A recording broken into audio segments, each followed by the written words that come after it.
What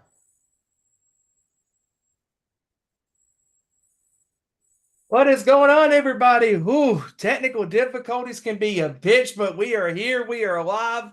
And what is going on, everybody? Welcome to another edition of our nation's sports show, live here on YouTube. I am your host for this evening, Stephen Wyand. And before I get to my fine co-host for this evening, we got to plug the social media platforms. Up first on Twitter at ON_sports show, Facebook and YouTube.com, both at our nation's sports show, where we are live right now. And thank you for joining us here tonight. And we are here. We are live to talk about the world of sports. And also don't forget to check out the Nation's Corner on Twitter. Follow them at Nation's Corner, on Facebook at Nation's Corner, and on YouTube.com/The Nation's Corner. And joining me tonight here to recap the world of sports is my good buddy who was at my house over the weekend. And also Kevin Roy was there as well. JT, Joey Thornton, what's going on, man? What's going on, everybody? Hope everybody's having an amazing Tuesday. Hope you guys are ready to hear a little bit of sports. Not a whole lot of sports went on, but still enough for us to talk about. So, I guess what can I say? But let's get into it. Let's get into it. And the biggest story coming out of the last week was J.J. Redick is now the new head coach of the Los Angeles Lakers on a 4-year deal. And obviously, Redick was not the first man that they had in mind to get the gig, but one Mr. Hurley had the opportunity. Dan Hurley had the opportunity to get the gig, and obviously he turned him down and said, "No, thank you. I'd rather go stick with my Yukon Huskies over the drama that is the Los Angeles Lakers." And insane, to think that Hurley had an opportunity to get this gig and to be with this team, a team that has had success over the years, but in the last couple of years, not so much. And he turned down a 6-year deal worth $70 million. And obviously Redick's deal was a 4-year deal worth $50 million. And I mean, look, I know Redick, Joey. I mean, we talked about this when you were here at my house, and we were talking about it, how, in our opinions, we think that Redick is not a rightful guy to be the coach of the Lakers, because he doesn't have the experience of coaching in the NBA or in any level of basketball, because that type of mentality, that goes with you as a player. Yeah, you have the knowledge, to carry with you as a coach, but you need to have experience as a coach, to be successful. Because look at Eric Spoelstra. I mean, Eric Spoelstra was not a head coach when he first started in the NBA. He was a part of the video team, as an assistant. And then he was an assistant to Pat Riley. And then he became the head coach. And obviously, Spoelstra's first couple of years as the Miami coach was up and down. And I mean, I think that if Redick can get used to it, maybe. But at the same time, it's not easy going from, not doing that, going from being a player and, being an analyst and, being a podcaster, because we know the reason why he got these gigs is because he's buddies with LeBron. Well, I mean, all I really had to say is I get the point that in order to be like high up in authority when it comes to being a coach or a manager or whatever you want to call them, I get the fact that you have to start somewhere, but this does not apply to JJ Redick because, like you said, Steven, JJ Redick has been an analyst and he's been a podcaster, and he does have basketball playing experience from his days when he played for Coach K at the University of Duke, as well as the years that he played in the NBA as a player. Now, I get that he has a basketball IQ, but in this case, it's not exactly a high basketball IQ Because, like you said, Steven, Eric Spoelstra, before he became the coach of the Heat, he actually started at an entry level position and worked his way up.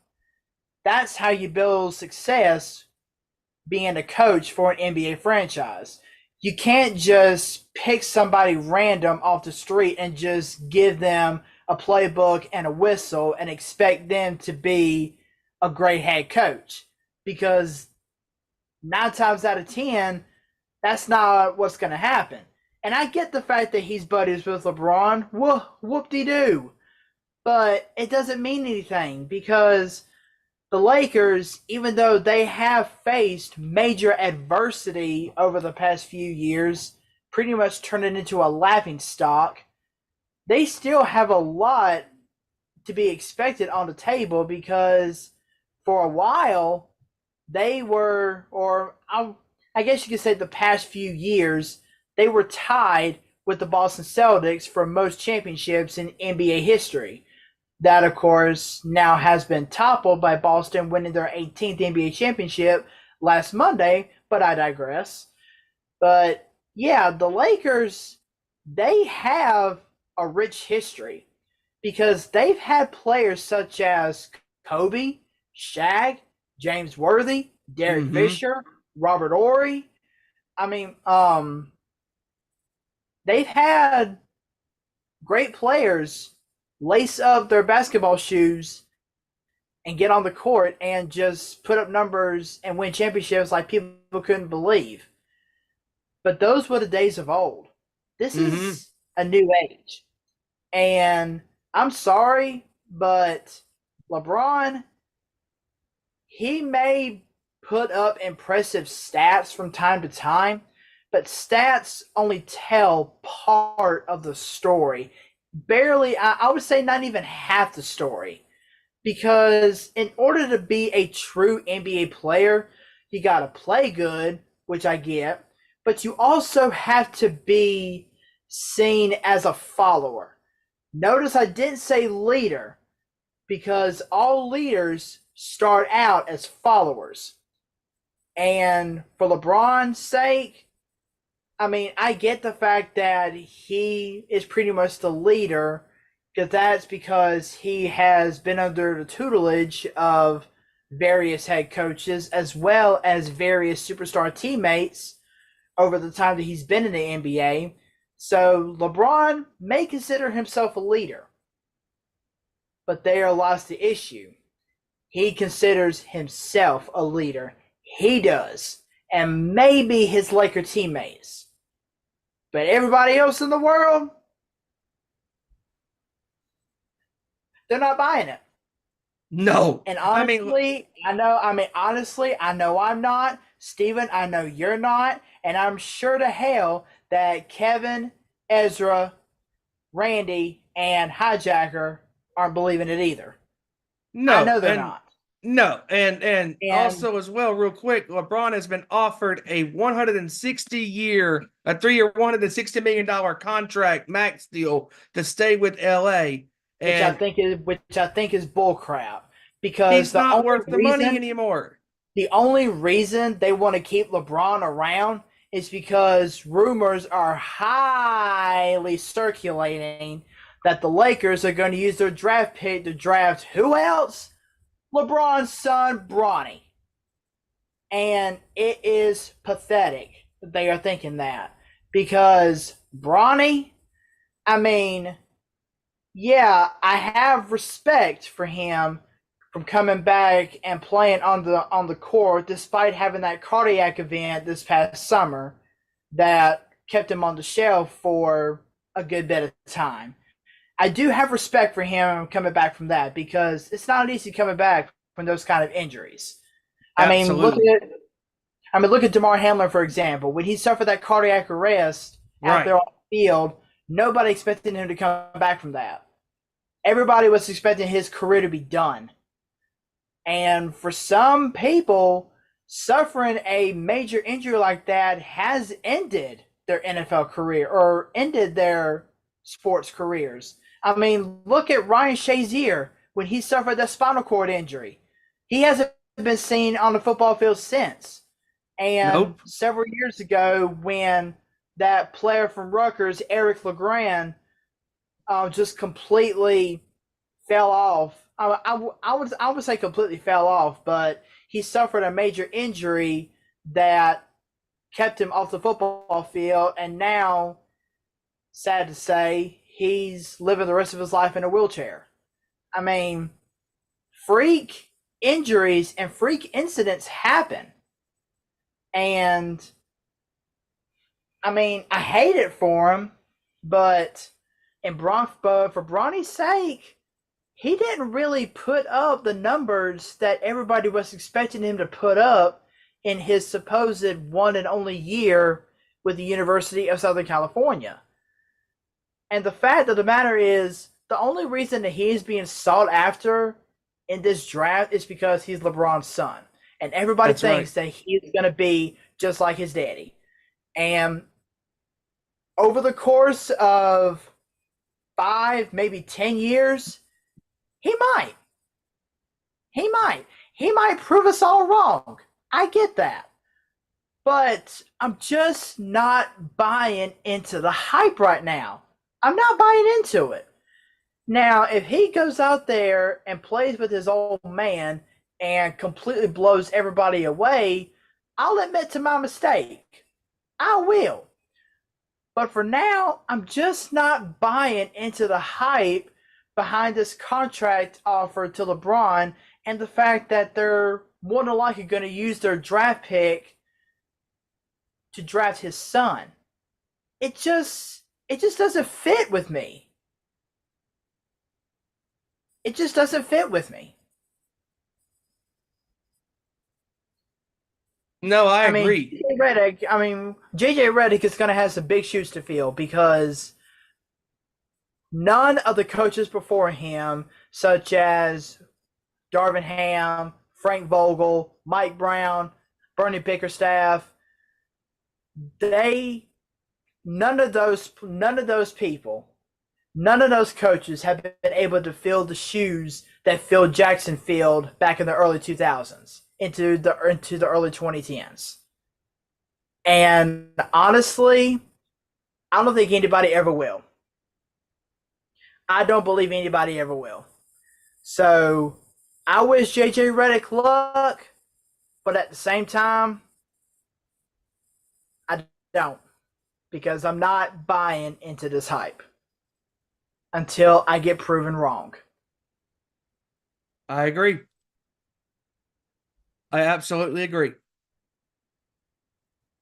I mean, when you look at the coaching landscape, it is so different now for these coaches to get a job now. Now we're seeing coaches that don't have experiences in Redick, that has never been behind the bench, sitting there coaching his players, whether you're an assistant, you're a player's coach, a positions coach, whatever, or even a part of the video team, watching your team and coaching your team even through that way, like Spoelstra did years ago in 97. Redick does not have that luxury of having experience. He is a rookie head coach. I don't care if he knows basketball. That doesn't mean nothing to me. That means absolutely nothing to me. No, it doesn't.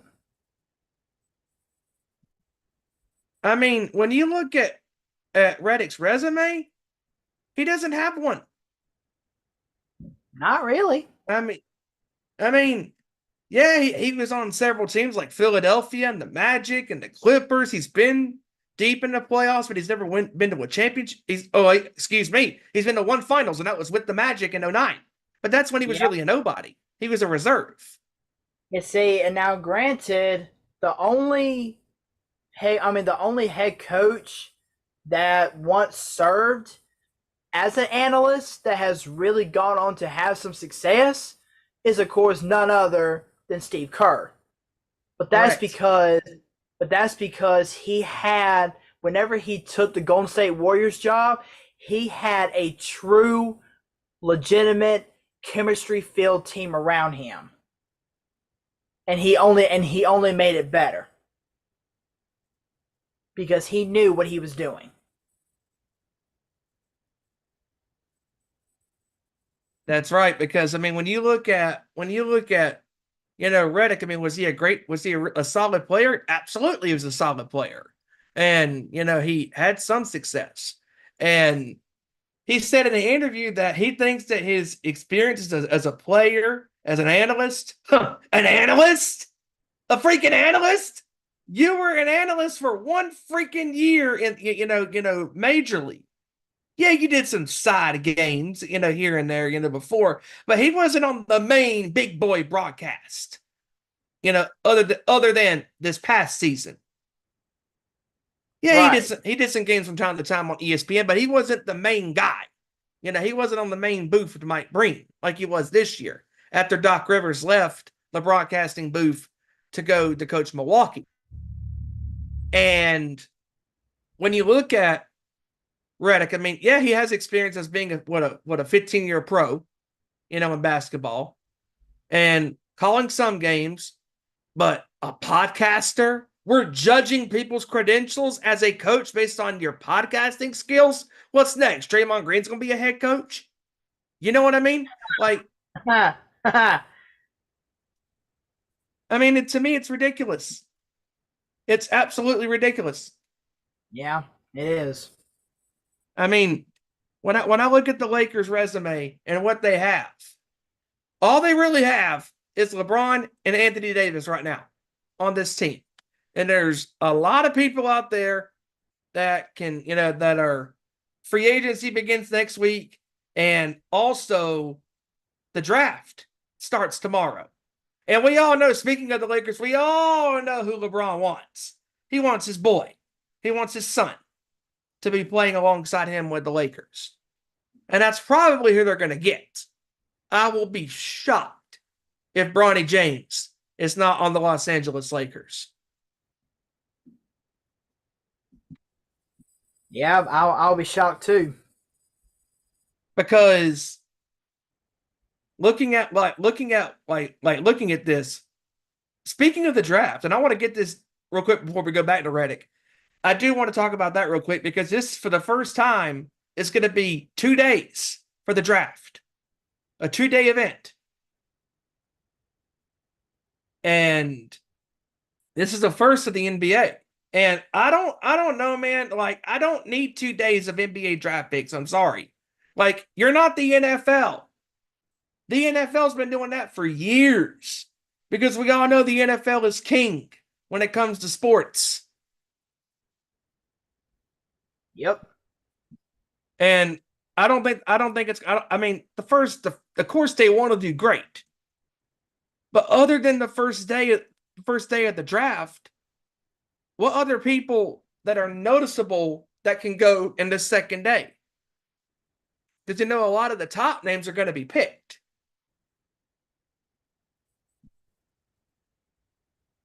Yeah, that's true. And see, and unlike the NFL draft, I mean, seeing as how the NBA draft starts tomorrow night and goes through Thursday, which is definitely odd whenever you think about it as far as days are concerned. But, and granted, I haven't really watched a whole lot of TV as of late, but I've been on social media more often times than not. And have I seen anything hyping up this NBA draft? No, I haven't. Because there is not a whole lot of hype built up in this draft. And I just don't understand why.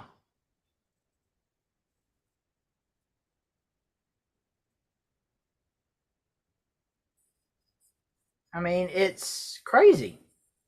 It is crazy. And there's not a lot of meat on the bone, like when it, like, of course in the NFL, like there's a lot of meat on the bones when it comes to storylines in the NFL because the NFL, like I said, is kink. And it's crazy. I mean, the NBA has experienced something that it has hardly experienced at all. And that's parity. And that's great. We have had 6 champions in the last 6 years. 6 different champions, which is phenomenal. And that after a couple of players that go in this draft, they want to think of Papa Raiden because we all know that LeBron's son's going to be drafted. He will be. Just a matter of where does he land and where does the Lakers get him and all this type of stuff. But I don't know. I really don't like hearing about this. I was like, why? Why are we doing a 2-night event when it comes to the NBA draft? The NFL can do that because the NFL has the budget. I mean, not saying the NBA doesn't either, but you know what I mean. Like the NFL, they go all out when it comes to the draft. They're broadcasting all 7 rounds. This is going to be a first of its kind, and I hope this succeeds. But in my honest opinion, I don't think it is. I don't think having a 2-day draft night is not a good idea, in my opinion. Yeah. I don't like it. I honestly don't like it. I prefer the 1-day event when it comes to basketball because that's where all the big picks get picked. And then you read about the other players that are taken, and all this type of stuff. Either he's undrafted or people who are signed in free agency, stuff like that. But it'll be interesting to see what happens. That means there'll be 60 picks across both days. All the teams get to pick multiple times. So in a way, it's good because you get young players on your team, more young players because you can't have enough young players, to put in your system. Because let's be honest, Joey, I mean, the Boston Celtics, the reason why they are NBA champions as of this past season is because of the draft stock that they have gotten out of their quality players and Jaylen Brown and Jason Tatum. And they were both drafted in the very first round, of the draft in 2016 and 2018, respectively. And when I look at this, it is cool because this gives other players, more opportunities to be drafted. Because if you don't get drafted, as well as I do, and you and I and Kevin and Ez have talked about this before, if you don't get drafted, that leaves a more chip on your shoulder. Like, hey, I want to prove everybody wrong why I should have been drafted in the first place. Y'all don't want to draft me? Okay. I'll show you what's done. So that is tomorrow, day 1 of the NBA draft, and then starts at 8 o'clock. And then day 2 starts at 4 p.m. So that'll be interesting. But I do want to piggyback to Redick real quick as well, because I'm not sure if you saw this, Joey, but people obviously, like ourselves, have been coming down on Redick being the coach. This guy has no coaching experience. He doesn't have the experience of being an assistant coach or being a part of any part of a team, as far as coaching. Instead, he's going for the juggler. He's going for the head spot. And his comments on people's criticisms of him being a first-year head coach with no experiences, and I quote, I don't give a fuck, end quote. That was his quote on people's criticisms. Oh, I mean, I understand that, why he would say that, but at the same time, you're representing the organization. You are representing the organization as the head man. You are the head coach of one of the most prestigious franchises, and not just basketball, but sports history. LA has had success when they've had the right guys in charge, a la Phil Jackson and Pat Riley, and so on and so forth. And for those that don't know, this will be their 8th coach in 13 years since Phil Jackson called it a career. Freaking insane. 8 coaches. 8. And LeBron's been responsible for multiple firings. And you know what, Joey? I'll pose this question to you. When it comes to this contract that Mr. Redick has, 4 years, do you think he's going to make it? My opinion, no. He ain't going to make it. He might I'll give last him a at year. least 2 years. I'll That's I'll what give I'm him saying. the benefit. I'll give him the benefit of the doubt, and I'll say 2 years. 2 years is mine as well. That's exactly what I was thinking. 2 years. I don't like it. I'm sorry. I don't like it. I mean, I know Kevin respectfully disagrees. He likes Redick as a coach. Being a coach, he thinks he'll do good as a coach. He said, well. Now we all know that Mark Jackson never had experience as a coach, but Jackson was an analyst for a long time, and he knew his basketball. Redick is barely an analyst. You know what I mean? Like and Steve Kerr didn't have the experience as a coach. Yeah, but Steve Kerr was in the front office with the Suns. So he was there behind the scenes. The only reason why Jackson, I'll say, the reason why I didn't mind him being a coach is because he had years of analyzing basketball on television under his resume. And by him knowing the game of basketball from an analytical standpoint, that allowed him, for years doing that down the road before he became a coach. That's when I didn't have a problem with it. We're going to put a guy as a head coach because he's been an analyst for a cup of coffee. He's been a podcaster. Oh, by the way, with his buddy LeBron. With LeBron at the helm. So, with that being said, I honestly, truthfully think that the Lakers are going to be under such a microscope that, dude, I'm calling it right now. And I know the season hasn't started until October, but they're going to struggle at the start of the year. I'm calling it. Think about it. LeBron, Chris Bosh, Dwayne Wade, the big three of Miami, 2010 offseason. What happens? LeBron's parading around. Not 1, not 2, not 3, not 4, not 5, not 6, not 7. Multiple championships he went on. We're going to do it. We're going to win multiple championships. Not 4, not 5, not 6. We're going to be a dynasty. And see, and how many did they win? 2. Oh, that's right. 1. 2. Well, 2. But still. They won 2. They lost 2. And this is what I'm getting at, Joey. In the first year alone, during the regular season, LeBron was at odds with Coach Spoelstra. They were not getting along. And if LeBron had the power that he has now, if he had that power, 14 years ago, LeBron would have wielded his power. Hey, get this guy the hell out of here. But Pat Riley said no. Pat Riley said no. I'm sticking to my guns. And good for Pat Riley. Because Pat Riley knows what he wants. Because Pat is the one that hired him to be in the video team.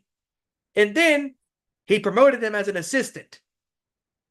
He was there when Stan Van Gundy was there as the head coach. He was there when Pat Riley was coaching again in the NBA. He was there when they won the title in 2006. JJ Redick has not done nothing. I mean, he's a hell of a three-point shooter, but that's it. That's it. That's the only thing he's known for. Three-point shot. I'm sorry. I do not like this hire at all. I mean,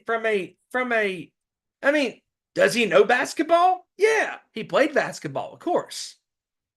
But I just can't wrap my head around him not having any coaching experience. You know what I mean? Like, because to me, he should have gone somewhere and been like an assistant to somebody that was looking for that position. But instead, he goes for the head job. He goes for the number one guy, fronting the team, minus the players. He's the guy speaking to the press after a win or after a loss.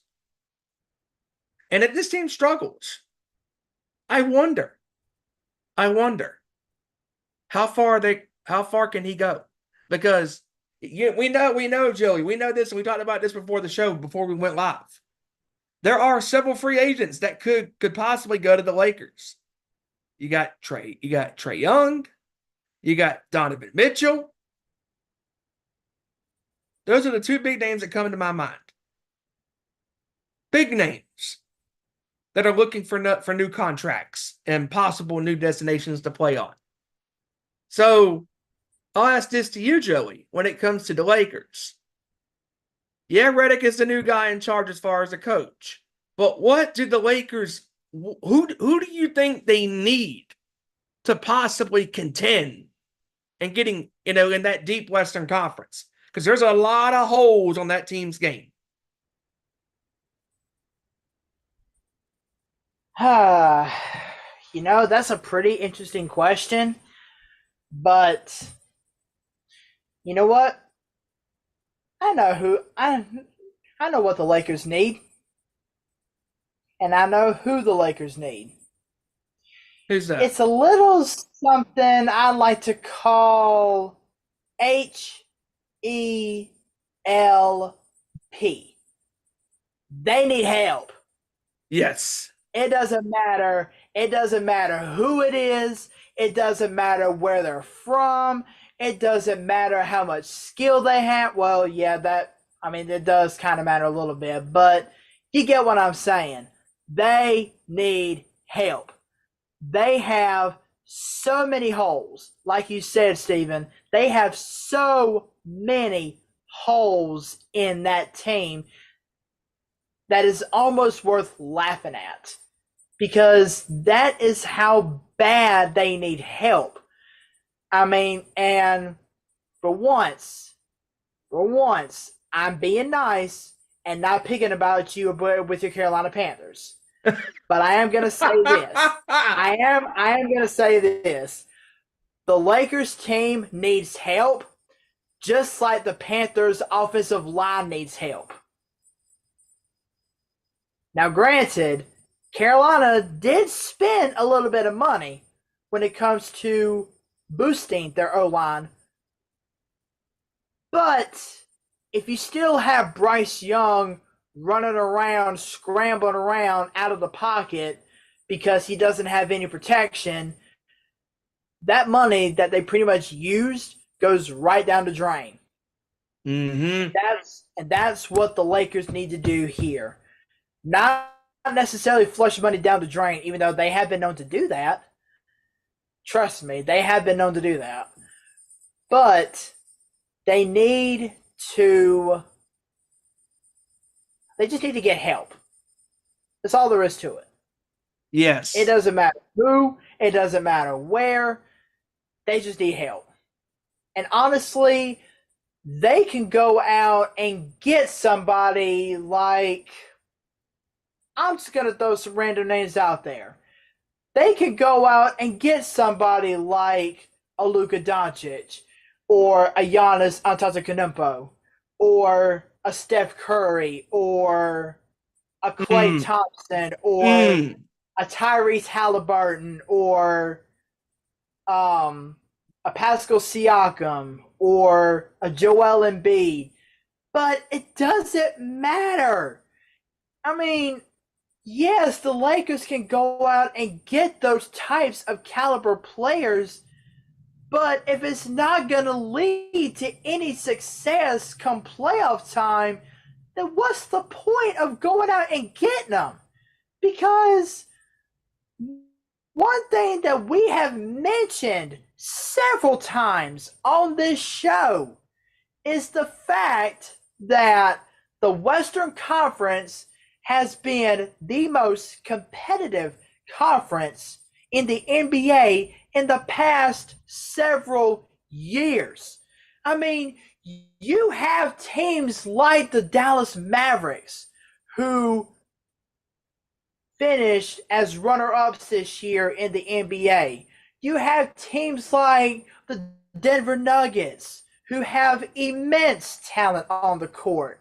You had teams like the Minnesota Timberwolves who are up and coming and will no doubt be a threat in certain times. You have the Phoenix Suns who, as long as they play their cards right, now that they have a great head coach in Mike Budenholzer, they may be a threat come next year. You even got the Sacramento Kings, who had great success in the Western Conference as of late, making the playoffs in back-to-back years.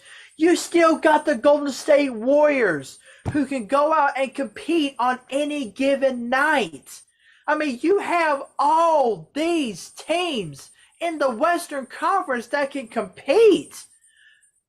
And the Lakers are just, they're a step behind. You got the Thunder. You got a young Thunder team. It doesn't matter who they go out and get. It just seems like they're always going to be a step behind because you have a fabricated leader in the locker room who is trying to convince the team, the front office, to draft his son come tomorrow or Thursday night, whichever round they're picking in. And honestly, real quick, Joey, I hope this blows up in their faces. I hope that Bronny does not go to the Lakers. I hope not. I hope he doesn't either. I welcome the chaos. I welcome the insanity. Go ahead. And you have someone who, I'm trying to think of the right words to say here. You have somebody who breaks a toe or sprains an ankle or breaks a leg or whatever just by staring at him. Name Anthony Davis. The guy can't stay healthy to save his life.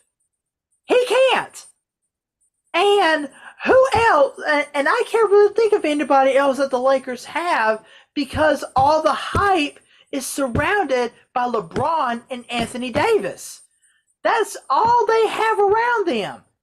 And I'm sorry, but those guys are not getting any younger. Father Time is catching up to them. So at this point, seeing as how LeBron and Anthony Davis are both big-time injury concerns because LeBron has missed a fair number of NBA games the past couple years because of him battling injuries. So he's now going to be an injury concern for the rest of his career. And I'm sorry, but it doesn't matter who the Lakers go out and get. They can convince Boston to give them Jason Tatum and Jaylen Brown. It's not going to mean nothing because the Lakers are just a step behind schedule. And now they have a rookie head coach that doesn't have any team experience whatsoever other than the fact when he was a player over 10, 15 years ago. The Lakers, they just need help. But at the same time, it doesn't matter who they get because as long as that Western Conference continues to be competitive year in and year out, which it's going to be, it's not going to matter because the Lakers are always going to be on the outside looking in. The end. Pretty much.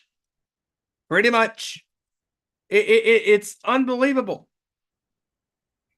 It is unbelievable how this team constantly gets shoved down our throats to the point where we are sick of it. You know what I mean? Like I am so sick and tired of the LA Lakers being shoved down our throats when they are the most overrated team in the last 14 years. This is as most putrid of a team they are. And yet they are still shoved down our throats. And I'm sorry, but they are a long way from Banner 18 and tying the Boston Celtics.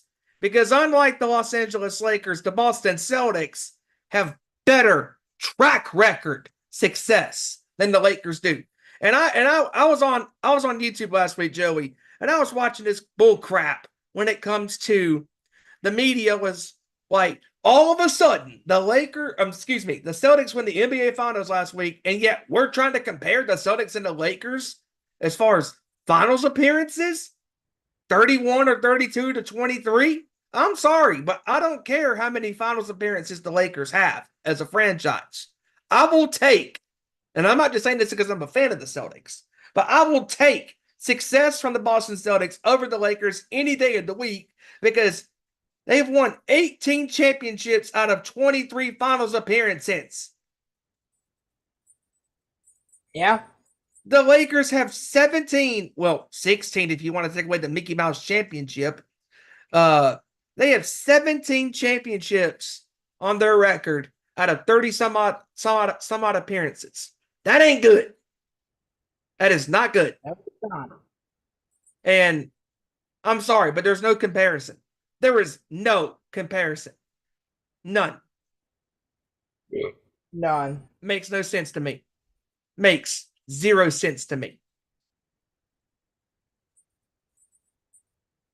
I mean, just give me a break. I mean, I'm floored how this team continues to get shoved down our throats. But then again, I'm not surprised. But anyways, we talked about this buffoon for enough. Moving on. Last night, Stanley Cup Finals, game number 7 in Sunrise, Florida. The Florida Panthers took on the Edmonton Oilers in a epic game 7. I mean, what a series. We all thought that this series was dead because Florida was up 3-0 on Edmonton. But Edmonton stormed back to tie the series at 3 games apiece, sending it back to game 7 last night. And I told this again to you, Joey, before we went live. You could feel the tension in that building. People were on pins and needles in that building last night. Like, They could feel the pressure. The players could feel it. And, I mean, Bobrovsky, he recovered after getting eaten alive in games 4, 5, and 6. Once at home and twice on the road. After getting taken to school in those 3 losses, Bobrovsky only gave up 1 goal.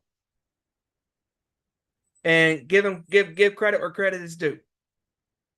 And, like we talked about too, Joey, Edmonton has nothing to be ashamed of. They played their asses off. They were dead in this series, and they fought back to make this into a competitive series. Yeah, they were. I mean, Edmonton definitely has nothing to be ashamed of because, like we've said, they were dead in the water after being down 3-0. But did they give up? No, they did not. They went out and played the hockey that they know that they are supposed to play, and it paid off by winning the next 3 games. And they were so close to doing the unthinkable, coming back from a 3-0 deficit in a championship series to come back and win the championship. They were so close in doing so. So, yeah, I get the fact that a Game 7 loss hurts. And a Game 7 loss is always going to hurt, no matter what sports you play.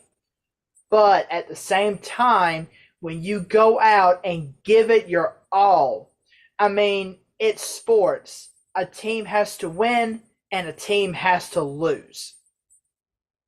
And in this case, the Edmonton Oilers ended up on the short end of the stick. And it hurts. I know it does. But they went out and gave it their all. And for that, they have nothing to be ashamed of. And what's also fitting for Edmonton is the fact that one of their own, most namely Mr. Connor McDavid, he was actually named the MVP for the entire postseason. So he won the Conn Smythe Trophy because of him being named the MVP in the entire postseason. Now, Now that's not an easy thing to do. Go out and play as go out and play on an MVP caliber level, but he went out and did it. So mad props to him. yeah, but here's my thing too, Joey. He did, but he ended up on the losing team. But he was still named the entire. He was named the MVP of the entire postseason tournament. So congrats to Connor McDavid because he went out and deserved it, and he played like he deserved it. And I get that, but also at the same time, I don't like that for one reason. He just lost game 7. He just lost game 7. Now, if they would have won, absolutely, because he was the best player all playoff long. But in game 6 and game 7, he didn't show up. But they gave him the award because of his overall performances in the playoffs, and I get that. But honestly, I don't like that for one reason, because he lost. His team just lost game 7, and that's kind of awkward in my opinion. To be out there on the ice receiving this great award when you didn't even win the one award you were after, the championship, the Stanley Cup. That's your ultimate goal as a professional hockey player, is to hoist that cup. And honestly, I know we said that Edmonton has nothing to lose, but if you're Edmonton, the big question is, can you get back? Because as we all know in sports, it is tough to win in multiple years. The parity is unreal right now. Not just in the NFL for years now, but now the NBA, baseball, hockey. The parity is unbelievable. It's more rampant now than it was before.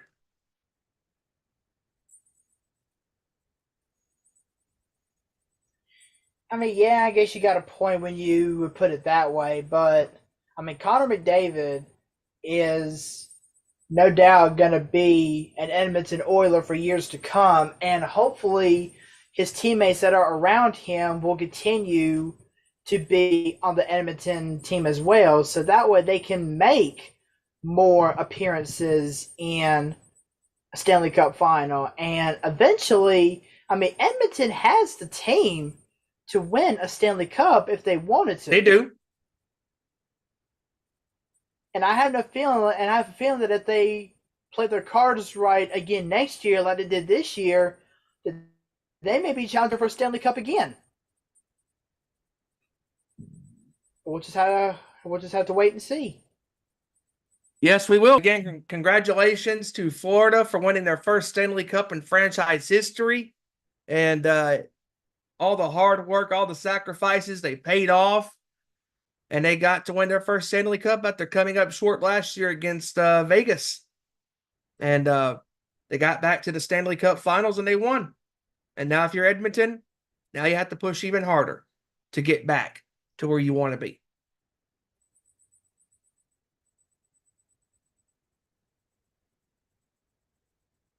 Yeah. And before we continue, folks, you can follow us on Twitter at Owen_Sports Show, Facebook.com and YouTube.com, both at Our Nation Sports Show. And also don't forget to follow the Nation's Corner on Twitter at Nation's Corner, Facebook.com/Nation's Corner, and we're there live on every Saturday at 7 p.m. Eastern, 6 Central, 4 p.m. Pacific at YouTube.com/The Nation's Corner. Check it out at 7 p.m. Eastern, 6 Central, 4 p.m. Pacific, like I just said. And as far as the NBA is concerned, when it comes to this offseason, when it comes to the free agency market, because there's going to be a lot of players floating around in the offseason.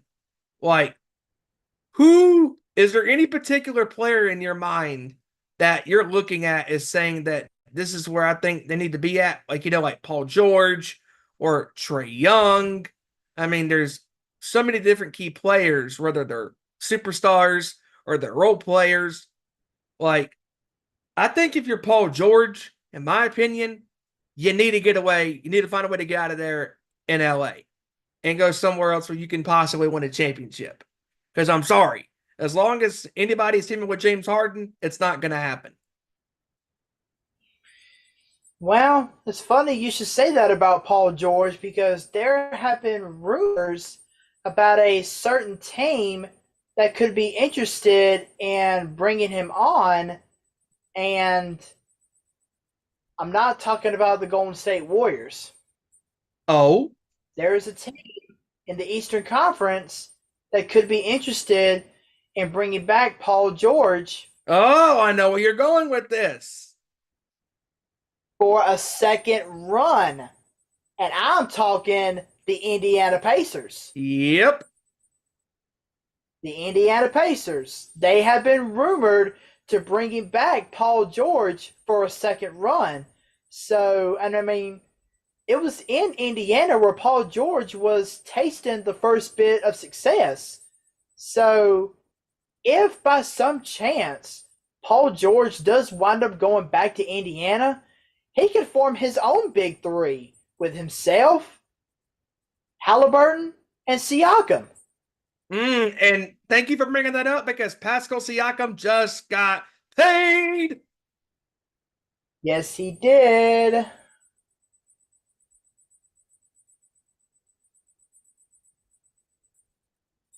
He got Yes, paid he big did. time.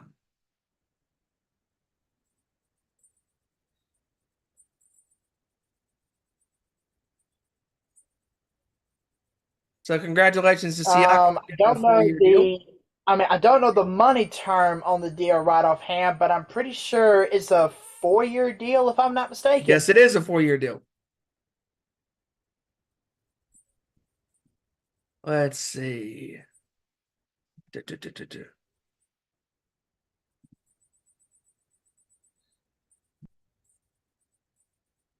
Let's see. Pacers. Hold on, give me a second. I'm pulling it up. Let's see. Here's his deal. It is a 4-year deal. There it is. $189 million. Whoo! Now that is a payday. Yes, it That is is. a payday that's actually worth it. Unlike the offer for LeBron, but of course, we ain't talking about the Lakers no more because if we do, we're gonna be here for a whole nother stinking hour. Absolutely. But yeah, that is a payday worth celebrating. Let's see. Siakam's deal was 4 years, $189 million.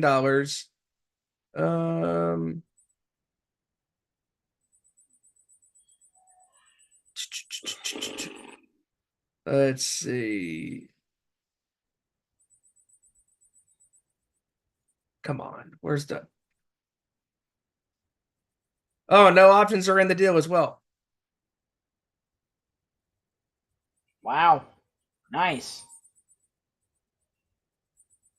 Very nice.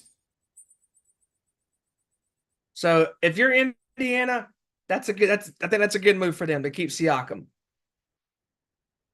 Oh yeah, for sure.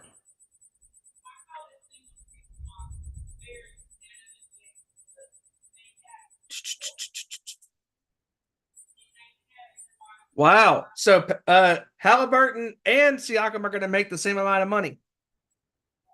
Yeah. It's very possible. No, it is possible because it is. It's happening. Well, then I wish them all the best in the world. Let's just hope they can go out and get it done. And if you're Indiana, I think they're going to make a run. They had a great year last year. They knocked out the Knicks. Great year. Knocked out the Knicks. They took the Celtics. Even though it was a clean sweep, it was still a competitive series. And Siakam was responsible, for them being in that series. And I look for him to have more success with Indiana. And again, congratulations to Pascal Siakam for getting that nice contract worth $189 million on a 4-year max contract. Indeed.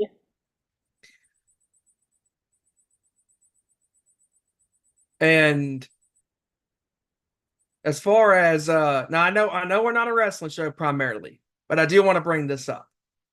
Last night, Monday Night Raw, mainly the Wyatt Six. That was unbelievable. Unbelievable. I mean, Uncle Howdy. Well, first of all, before we even get to that, the Wyatt Six come out, or Nikki Cross comes out, and Chad Gable's beside himself. He's like, he's scared as shitless. Like, what the hell's going on again? Not again. And she hands Michael Cole this box. And inside it was a videotape. And yeah, and kudos to Michael Cole, because he shouted out to the younger viewers, hey, for you don't know, this is a VHS tape. And yeah, and actually the box was addressed to Pat McAfee. Yes, it was. So it'll be interesting to see where that goes. So they get it into I myself saw the video. I actually saw it this morning. Unbelievable. I mean, just and it was a great video. I mean, Uncle Howdy talking to and I can't even call him Bo Dallas. I'm sorry. Uncle Howdy talking to Taylor Rotunda, because that was not Bo Dallas. That was the man, Taylor Rotunda, speaking from the heart of living and dealing with the tragic loss of his brother. And we all loved Bray. We all missed Bray.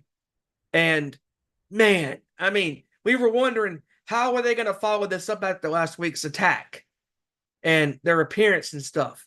Well, if that is any indication, I'm all here for it, because last night that was unbelievable. I mean, just what an incredible sequence last night.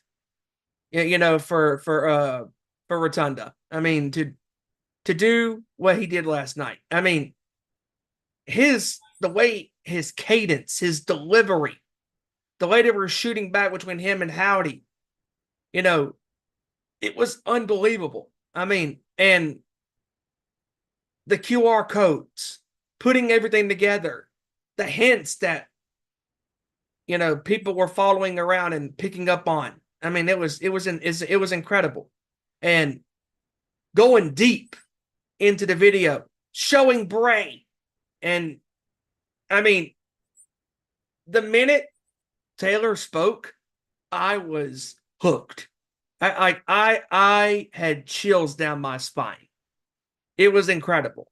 I mean, just the raw emotion from him in that video, because we felt everything that he said as wrestling fans. We felt everything that he said, because that last night was not nothing hokey or spooky. That was real. It was creepy. It was creepy. But it was still real. It was real. That's what Triple H, and that's one thing that Triple H has been trying to do since he took over pretty much the whole perspective of WWE programming. He's trying to bring more real stuff, more real life storylines, and trying to put them all together to make WWE a much better show. And let me be the first to say, Triple H, you were hitting the nail on the head, brother. You really are, because you're doing a phenomenal job right now. Phenomenal. Way better than Vince McMahon could have ever done. Oh, this would have been Vince. They would have been said, oh, up next, the Wyand Six. You can't introduce that. No. And see, and also, like, one thing that we talked about, not this past Saturday, but the time before that, whenever all three of us were there, the fact that two words can now be said on Monday Night Raw and Friday Night SmackDown, and that is professional wrestling. Vince McMahon would have never allowed those two words to be said on any WWE programming. And speaking of WWE, next week, finally, as The Rock would say, finally, the behind the scenes of WrestleMania 40 will be released on YouTube. I'm looking forward to that. That is going to be one hell of a documentary behind the scenes thing. That's right. And also, not to mention, next Saturday, live from Toronto, Ontario, Canada, it is going to be the next installment of the famous pay-per-view known as Money in the Bank. Yep, and all the qualifying matches are still going on right now, and it has also been talked about how Cody Rhodes and Orton and Owens will be taking on the Bloodline. And also shout outs on SmackDown last week, Jacob Fatu's WWE debut. He looked awesome. And Drew McIntyre attacking CM Punk in Chicago. Oh, just so good. Wrestling right now is so good right now. And also coming up this Sunday is AEW Forbidden Door.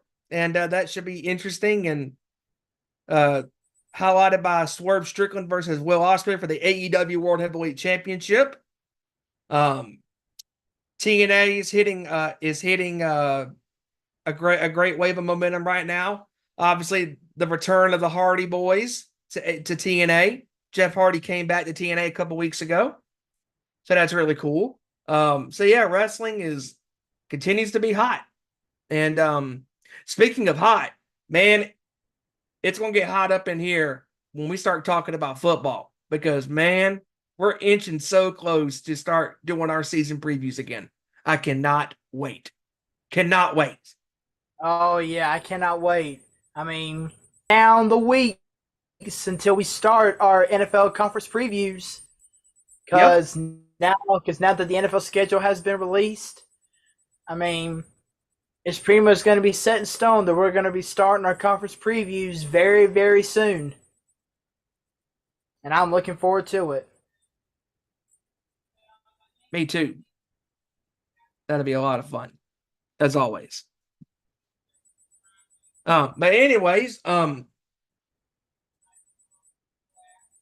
as far as the draft, again, piggybacking to the draft to the draft tomorrow, who do you see being the number one overall pick?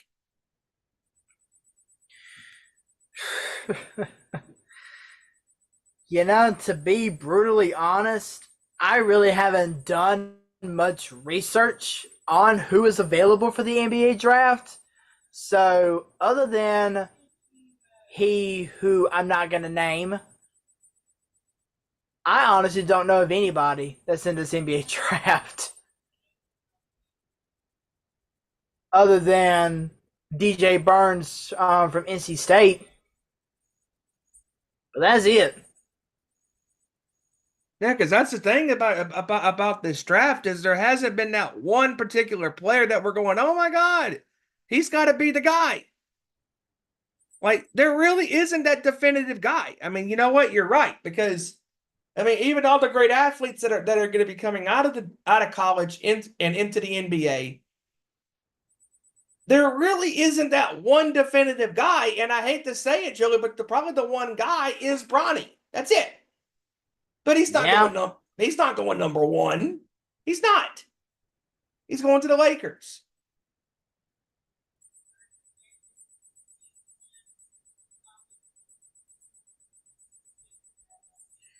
Yeah, that's pretty much it. And let me see. And also, real quick, while you're looking up that, also I want to talk about that. The Boston Celtics did celebrate their NBA championship win from last week, winning better 18 with their championship parade on Thursday. Very cool.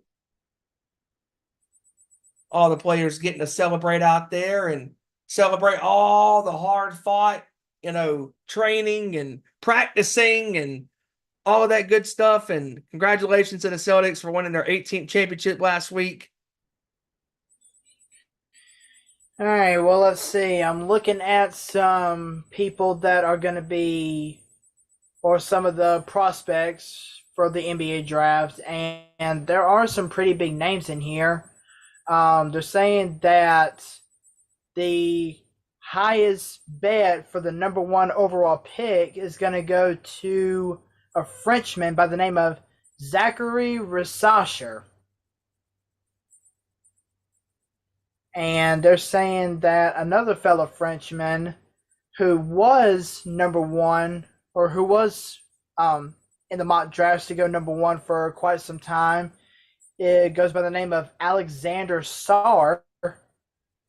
And on the American side of things, we got Kentucky players Reed Shepard and Rob Dillingham, as well as a couple of members from the national championship team, Yukon Huskies, such as Stefan Castle and Donovan Klingen. So those are going to be some big names to watch out for.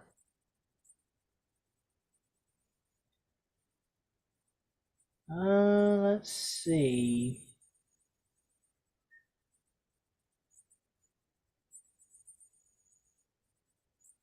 Oh, and let's see, Dalton Connect. He's a pretty big name.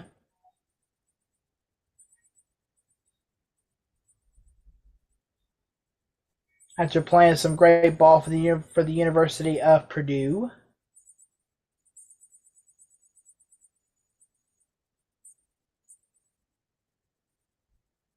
Yep. And the draft. I'm sorry, not Purdue.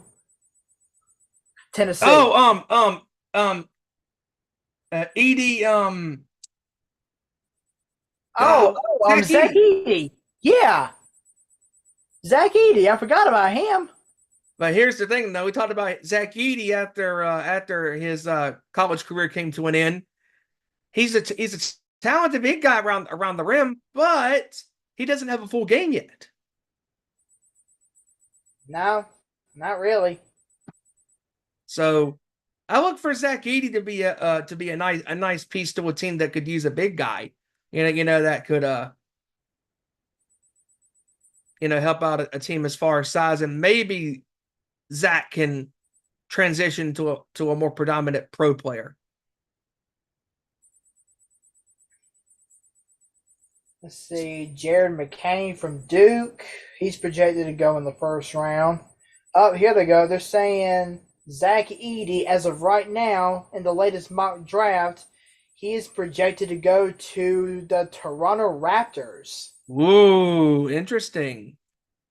That is quite interesting. Let's see, and Kyle Filipowski. Ooh. They're saying that he is projected to go to the New York Knicks. So that could be a nice little pickup.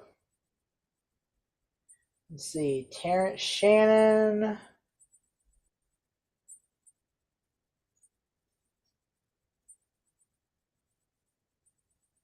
Oh, let's see, Kevin McCullough from Kansas. Oh, Jamal Sheed from Houston.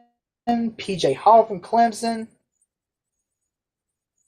Harrison Ingram from the Tar Heels.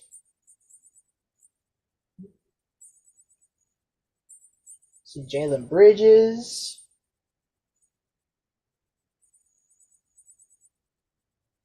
And of course, he who shall not be named is projected to go to the Lakers. Wait, who? Oh, dear. Who? I say he. Who? No, He. no. Who? Who? Oh, No. I get what you're saying. Woo, woo, woo, woo.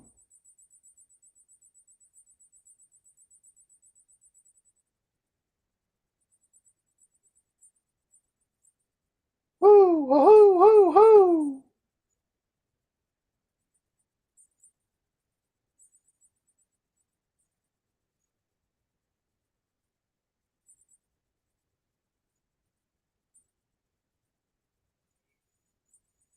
But anyways, moving on.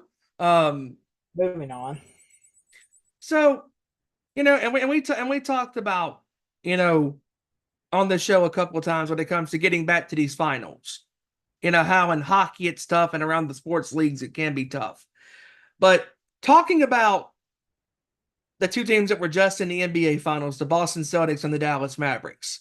Obviously, the Celtics have a chance to be back in this spot because the Eastern Conference is pretty weak. But the Mavericks, after losing the finals last week to the Celtics, they need some upgrades. They have pieces, that are good.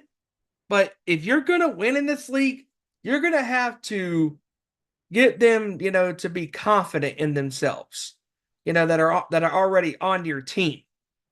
Because honestly, they need a more predominant, for sure, third scorer on that team. Because Luka and Kyrie can't do it just by themselves. No, they really can't. So if I'm Jason Kidd, if I'm the Dallas Mavericks, I'm looking to make some moves, to make my team be a little better, next year. Get a better third overall score, because they need somebody who can help out Luka and Kyrie if one of them or both of them are struggling. Now, speaking of the NBA offseason as well, what are your thoughts on the potential possible move of Klay Thompson out of Golden State, or does he stay with Golden State?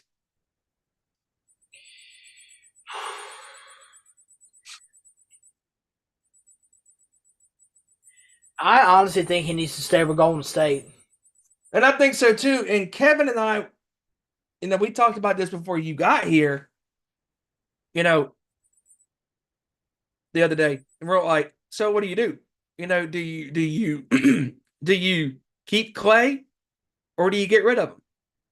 And I'm like, dude, I'm sitting there thinking, I'm sorry, but you got to keep him, because you're not going to go far if it's just Stephen Curry being the number one scorer and the only practical scorer, because Klay is just as important as Steph is. Klay, to me, needs to stay there.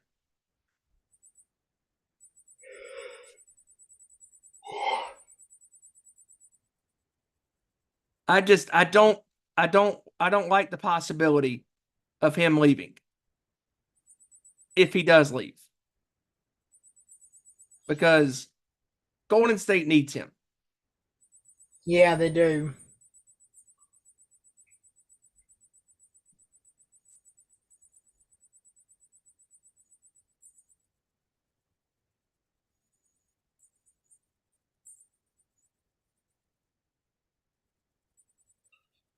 I mean, Klay Thompson has been with Golden State ever since he got drafted all the way back in 2011.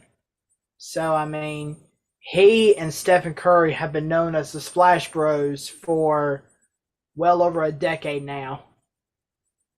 And it would hurt for those two to be split up, with Stephen Curry staying and Klay Thompson going elsewhere. I agree. It would hurt. I agree. Because if he leaves, that team's going to struggle, in my opinion. Yeah. I think so too. Because you can't win with just Steph being the number one guy. This isn't the days of them being dominant, because the West is so diverse. Like, you got obviously a young Thunder team that's going to make a move. You got the Nuggets, you got the Timberwolves, you still got the Clippers, you still got the Mavericks. I mean, it's not going to be easy. No, it's really not. It's not going to be easy at all.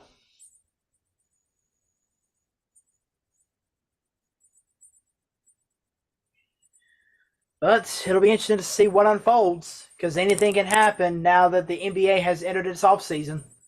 Absolutely. and with free agency starting up in the next week or so, that'll be very interesting to see what happens. Let's see.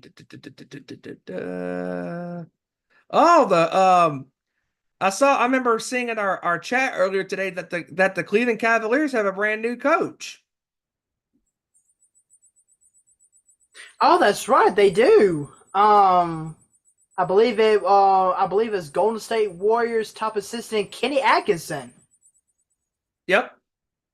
And that's a pretty smart move because Kenny Atkinson, he has been leaked to be a head coach for quite some time.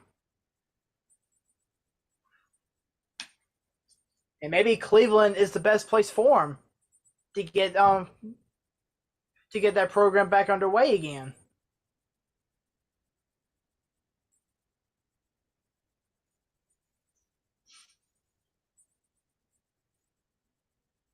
Yep. Ooh,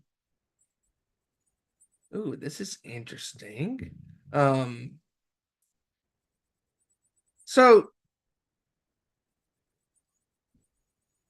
as far as the offseason goes for the NFL, what are your thoughts on potentially as far, because even for those that don't know, Kevin, myself, and Joey hung out this past weekend. We were talking about the offseason in the NFL, and Brandon Ayuk came up with the San Francisco 49ers. Because if I'm San Francisco, I'm going to offer him a good contract because that is Brock Purdy's favorite target to throw to.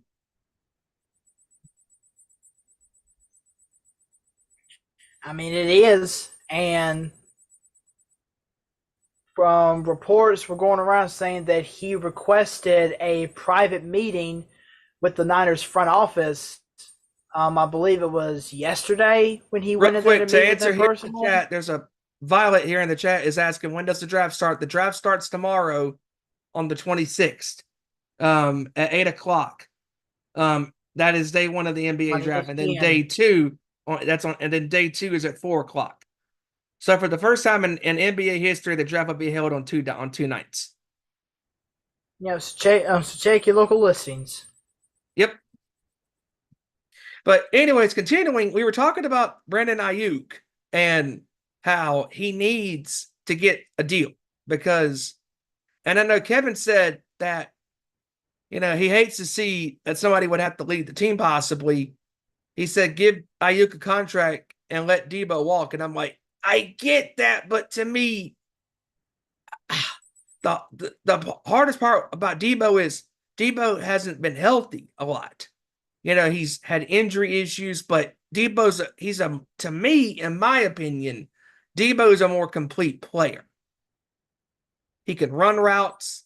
He can run the ball, as a running back. And he can even throw the ball when he wants to. Yeah, he could.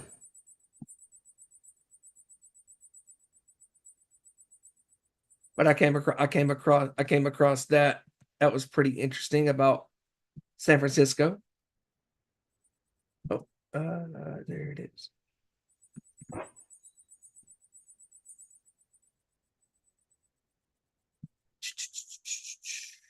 Okay. Anyways, folks, we are live here today on another edition of our Nation Sports Show, and unfortunately, Ezra cannot be here today due to family emergency and dealing with some family issues today, and hopefully everything is going to be fine. And he'll be back on with us next week to host the show. And hard to believe, folks, that July is going to be here next week. Monday is July 1st. Insane how this year has gone by so fast. Yeah, absolutely insane.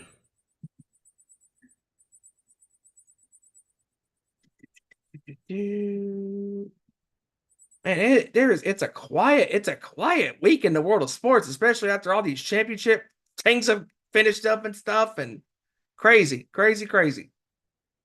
Yeah, it really is a quiet week, which is kind of weird when you think about it. It is.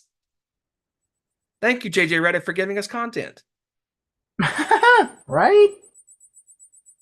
But anyways, Um, Again, folks, also don't forget to follow the Nation's Corner on Twitter at Nation's Corner, Facebook.com/Nation's Corner, where they are live on every single Saturday, 7 p.m. Eastern, 6 Central, 4 p.m. Pacific at YouTube.com/The Nation's Corner. And you can follow us on Twitter at Owen_Sports Show, Facebook and YouTube.com, both at Our Nation Sports Show. Be sure to like, share, subscribe, all of that good stuff. And we always look forward to coming on here and talking about the world of sports. And as far as baseball is concerned, Joey, what are your thoughts right now as far as where we stand in the baseball season? Well, I mean,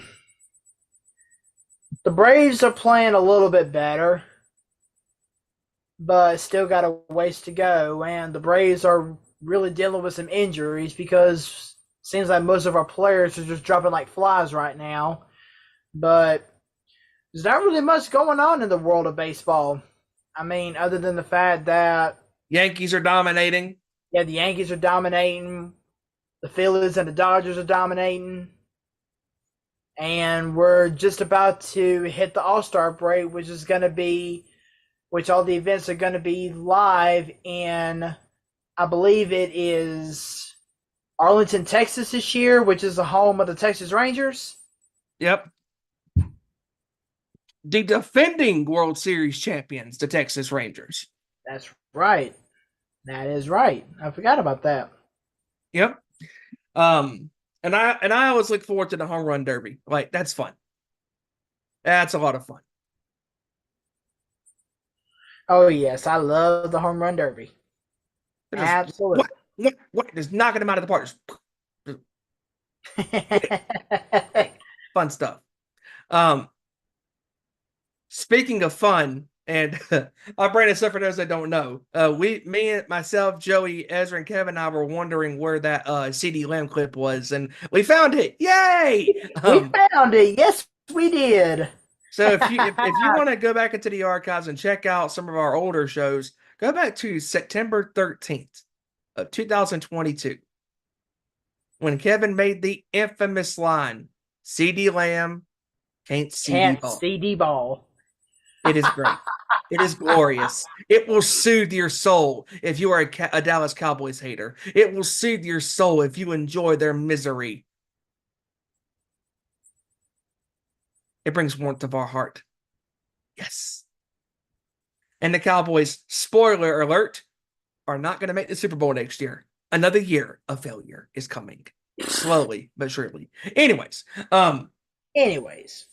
So with that being said, I mean, damn. Is there anything else you want to cover? I honestly think I'm good. Yeah, I think I'm good too. And oh, by the way, real quick, next month, the new college football game comes out, baby. Yes, it does. So that'll be fun. So shout outs to my gamers on here on the show that play games all the time, and all my friends out there who play video games and all that good stuff. And that'll be the first college football game coming out for the first time in, what, a decade? 11 years, because the last game that came out was College Football 2014. Yep. So that'll be a lot of fun and really cool. It'll come out. The deluxe edition will come out July 16th, and the standard edition July 19th, and also the deluxe edition, which again is going to come out July 16th, will also include Madden NFL 25. And no, I'm not talking about the Madden NFL 25 from 2014. Ah, yes. I'm talking the actual Madden NFL 25 with Christian McCaffrey on the cover. Yeah, that's actually quite funny. that is pretty funny. Yeah, it really is. So yeah, so that'll be interesting. So, and I was just thinking about this too. Like, for those of you guys that play this game, why don't we do a live video review on the show on our next sports show during that time after the game is released? That'll be cool. Yeah, it would be pretty cool. So give your thoughts on the game. That'll be a lot of fun. And with that being said, I think I'm good as I well. think I did as well. So with that being said, Joey, give us your final thoughts. Once again, another great show with you, Steven. Again, hate that Ezra couldn't be on, but prayers are going up for Ezra's sister who had a procedure done. Yep. According to a report from Ezra, she is his sister is doing good, and as long as she continues to do good, she'll be able to come home tomorrow. So that is definitely great news. Yes. Definitely great news. Um, but again, I mean, a great show with you, Steven. Looking forward to having Ezra back next week. Looking forward to having Kevin come back with us. And as we get closer and closer to football season, we'll be looking forward to having Hijacker and possibly Randy come back on with us. Um, I do want to point out there, and I hate we got to end this on a sad note, but there is a couple of worthy passings that need to be brought up. The Yes. first one is actually earlier today with Roman Reigns' father, who was known as one half of the Wild Samoans, Sika, has unfortunately passed away at the age of 79. So prayers and condolences go out to the family of Sika. And also a passing that took place literally hours after the show went off the air last week. And that is, of course, the passing of the one, the only, the Say Hey Kid, Willie Mays, Yes. who passed away at the age Yes. of 93 years old. Lived a quality life, one of the greatest baseball players that ever existed, one of the greatest baseball minds of professional sports, and just a legend. What a resume. What a Yeah, resume. an absolute living legend who will be remembered for making the catch, the over the shoulder catch with his back turned, and was immediately able to throw the ball back into the infield. I mean, that was just absolutely phenomenal. So, yeah, I mean, the NBA is done, the NHL is done, the UFL is done. So I guess for right now, enjoy the baseball. If you're actually going to be tuning into the NBA draft tomorrow night and going into Thursday afternoon, hope you enjoy that. Um, I'm actually looking forward to going on a little weekend getaway this week, leaving Friday, coming back Sunday. So definitely looking forward to that. But in the meantime, peace out. Great show. Great show with you today, Joey. And hey, like I said, hate that Ezra couldn't be on with us tonight due to a family emergency with his sister, and hopefully she's gonna be great and doing better. And glad before we went live that the update so far, it is good news, and that is good to hear. And also, I do want to bring up real quick as well that Pat McAfee unfortunately lost his father-in-law yesterday. That's obviously why he was not on Raw last night. And sending condolences to his family and his friends, during this tragedy. And yeah, it's tough, and just always say, tell your family and your friends how much you love them. Express yourself to the ones that you love the most, how much you care for them. A good hug, a phone call, hanging out with those people that you care about will go a long way. And we send our condolences to the family and friends of Pat McAfee and Roman's family and everybody else, that experienced this tragedy in their lives within the last week. But we all know that they will live in their hearts forever. And all of us here on the sports show, we send our thoughts, our prayers, our condolences to the families and the friends involved and just keep them in your thoughts and all of that. And looking forward to next week coming on here and talking about the draft and talking about one Bronny James. And from in my opinion, I'm hoping for some chaos. I'm hoping that he doesn't even go to the Lakers. Why? Because fuck him. That's why. And with that being said, um, but that being said, for Joey Thornton, for Ezra Vickery, for Kevin Roy, for Randy Gyron, William Gyron, I have been for Hijacker Mike. I have been your host for this evening, Stephen Wyand, and we will see you next week on another edition of our Nation Sports Show. Take care, everybody. Have a great rest of your week. Enjoy the rest of the sports this week. Enjoy your time with your family and friends, and have a great rest of your week.